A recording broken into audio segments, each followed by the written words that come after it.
Hello, welcome back to my channel. Today I thought we would do a little bit of a TBR for one of my yearly TBRs that I'm doing in 2026 because that is fast approaching. So I like to have it prepped and ready to go so I can just jump in.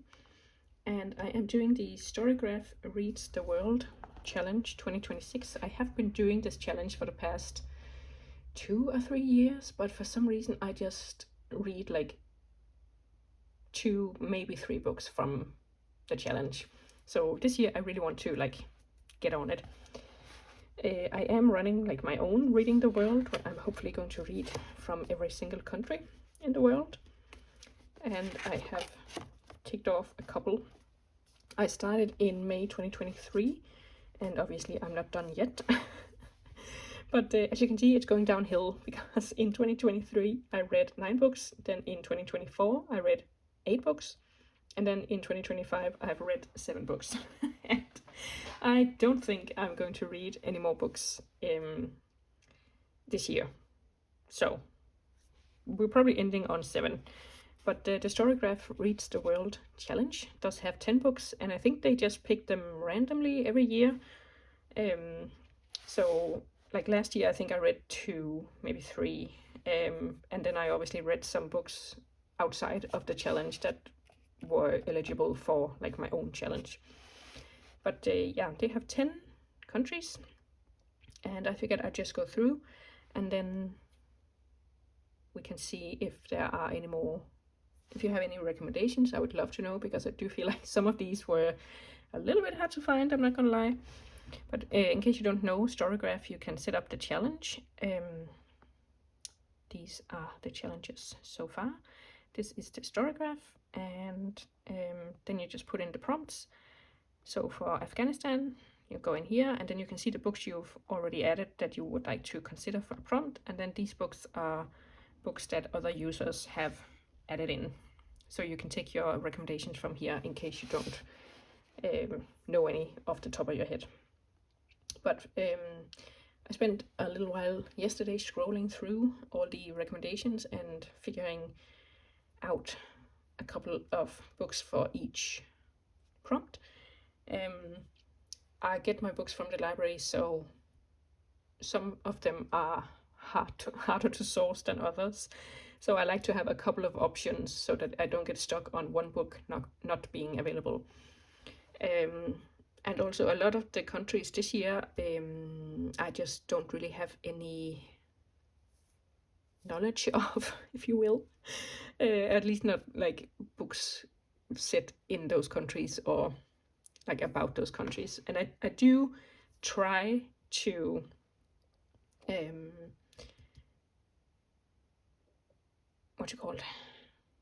prioritize books that are written by a country, an author from that country, about that country.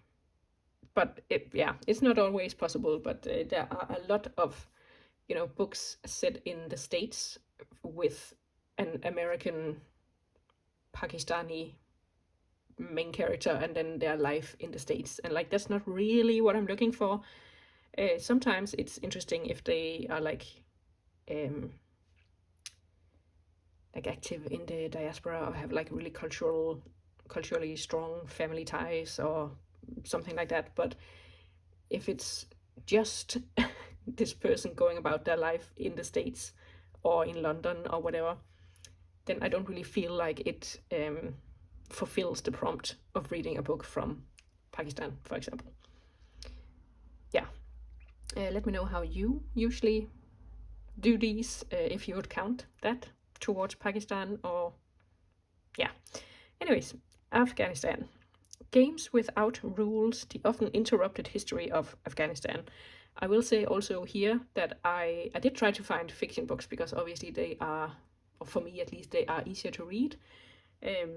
But again, sometimes it's kind of hard to find a book that I feel like fulfills the prompt. So I also took this as an opportunity to look at some nonfiction. So for example, here I could learn about the history of Afghanistan, which I know basically nothing about, so that could be a good option. Then we have Sparks Like Stars, and that is historical. and also 1,000 Rooms of Dream and Fear. I know nothing about these, honestly. Like, I did go through and read some of these yesterday, so these are the ones that sounded more interesting. So, an Afghan American woman returns to Kabul to learn the truth about her family and a tragedy that destroyed their lives. So, and here we have Farhad, who is a student, and he lives in Kabul in 1979, in the early days of the pro-Soviet coup. So, like, all of this, I know, like, I know the tiniest bit. So that could be good options, all three of them, honestly.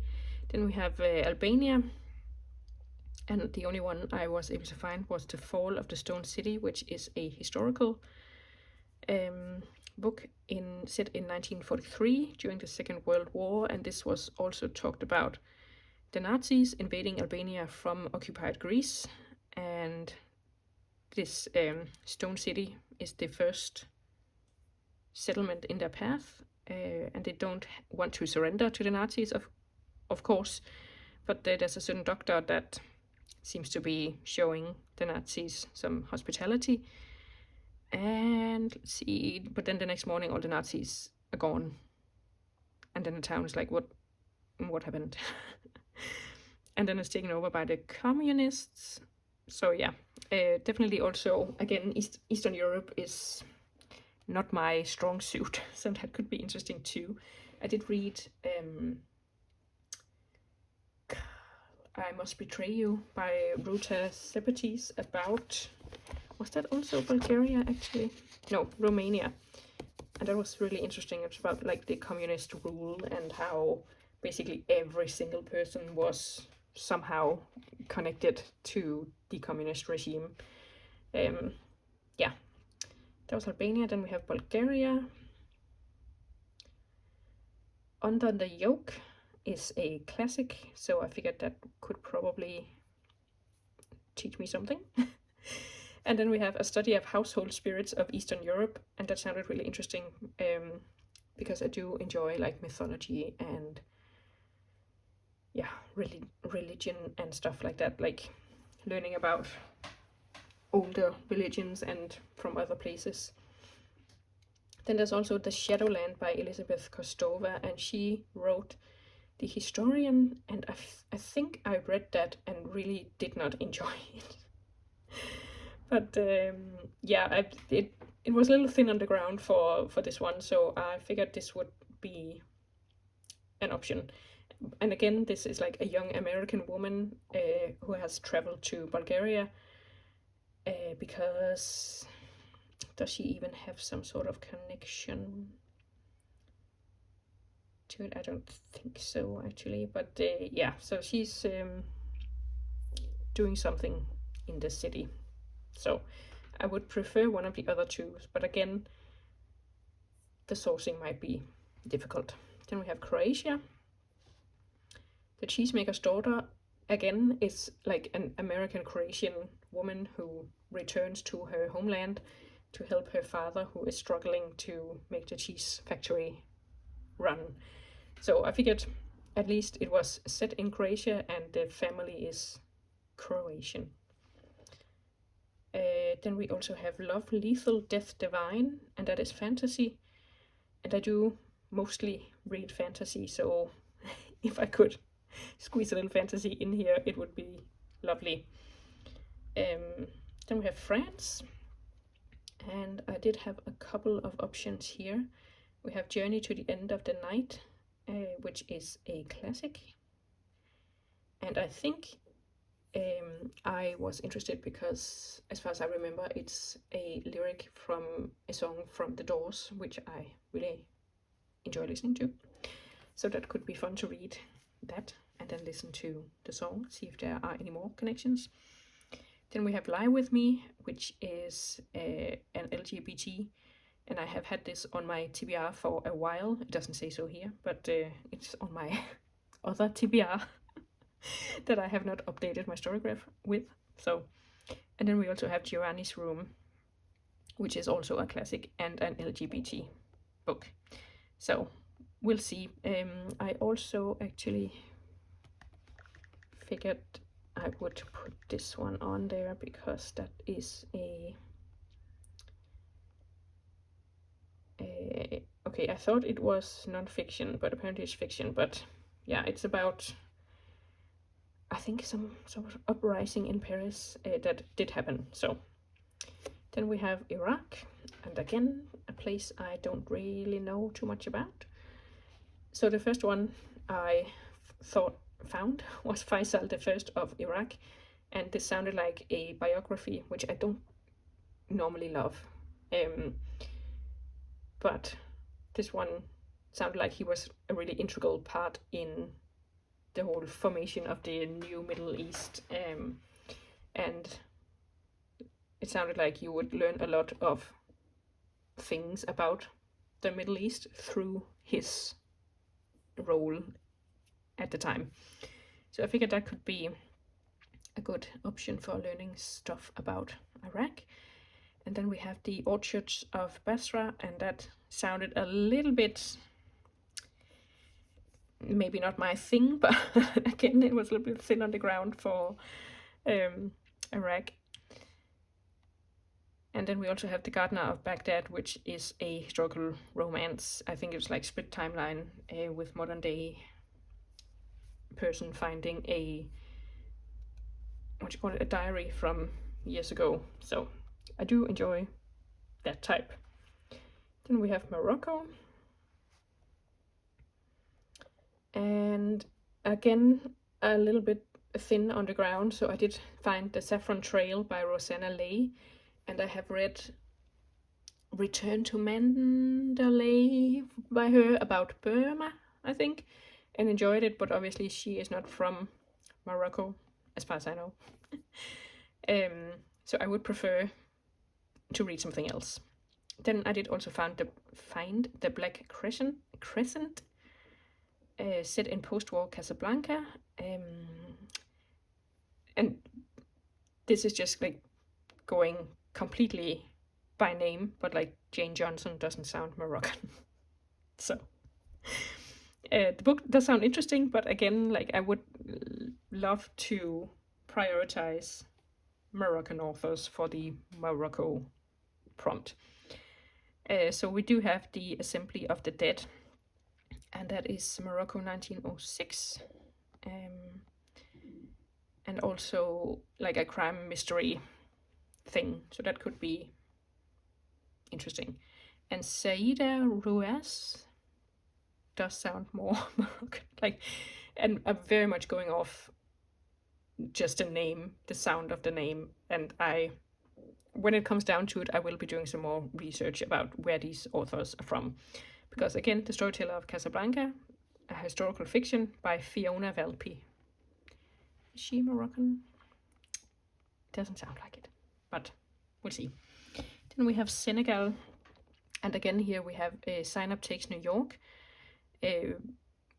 about a Senegalese girl who comes to New York. And again, I would prefer to be set in Senegal, but I think she does talk a little bit about her past and her family's past in Senegal. So that could be interesting.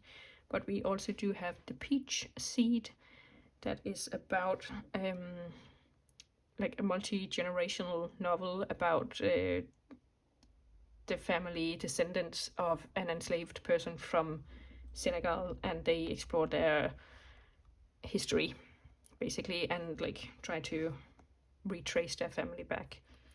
And then we have So Long a Letter by Mariama Ba, which is a classic. I basically just put it on because I was like, I've heard that title before. And I think it's basically an extended letter, a sequence of reminiscences recounted by a recently widowed Senegalese school teacher to a lifelong friend. Yeah. Let's see, that was Senegal. Then we have Sweden.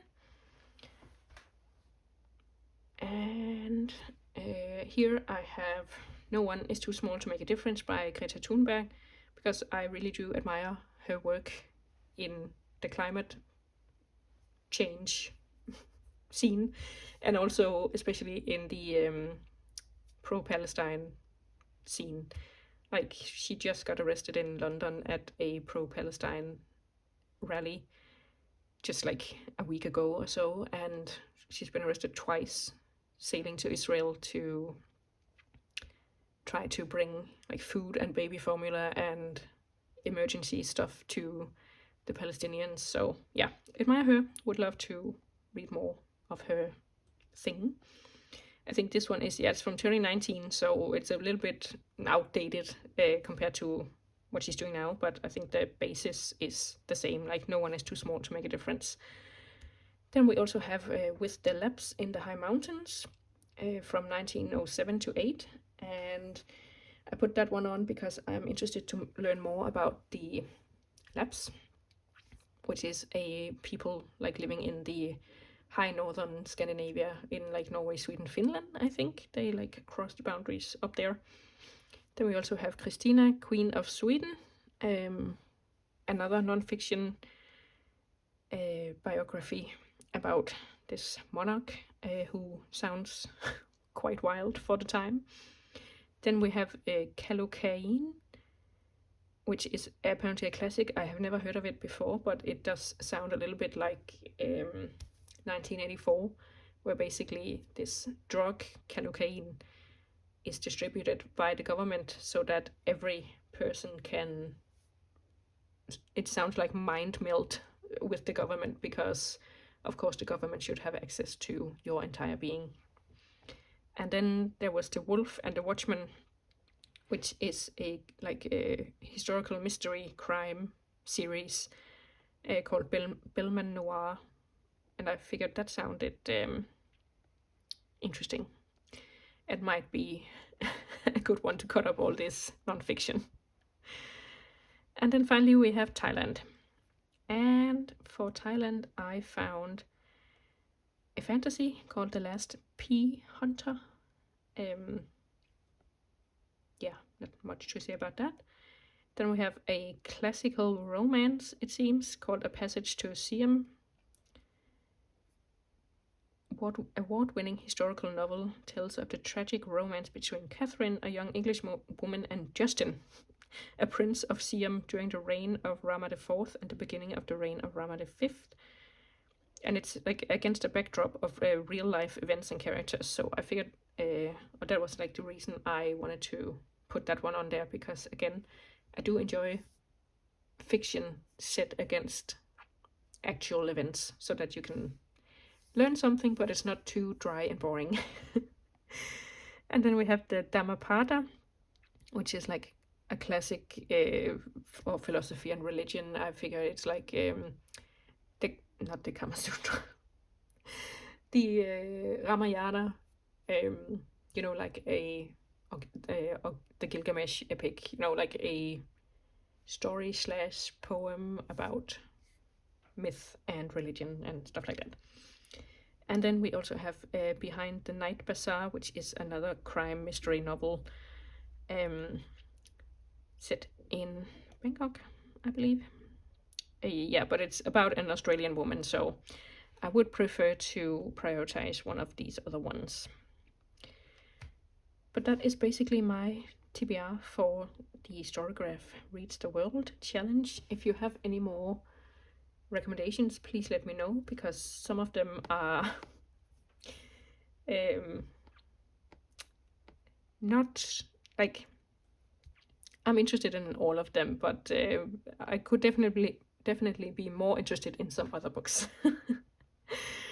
But yeah, and again, I source my books from the library, so I do prefer to have like a good stack of options for each prompt, so that if one book is not available, then I don't get stuck on that prompt. So for example, Croatia, in case these two aren't available, then I have to start over looking for books, and I'm contemplating next year doing like a month where I just do this entire challenge. So I want to have things ready to go. But yeah, again, that depends on my library and the availability of these books, because I might be able to source like 3 or 4 books one month and then 3 or 4 books the next month. I'll have to split it up. But yeah, we'll see. The plan is at least to try to finish Storygraph Reads the World this year, because like I said, I haven't finished any year. So yeah, 2 out of 10 prompts for this year. So that's terrible. Let's see. So yeah, so I did Malaysia, and that was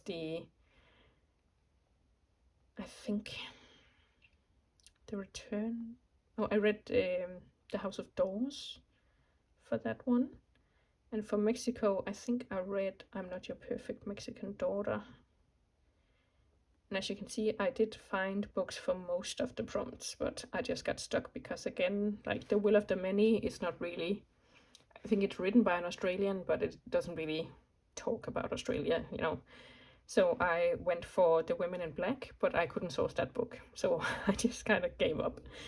So yeah, keep your fingers crossed that I will manage to source all the books for this year's challenge. And let me know if you are participating, and again, if you have any recommendations, I would love to hear. And then I'll see you soon with another video. Bye!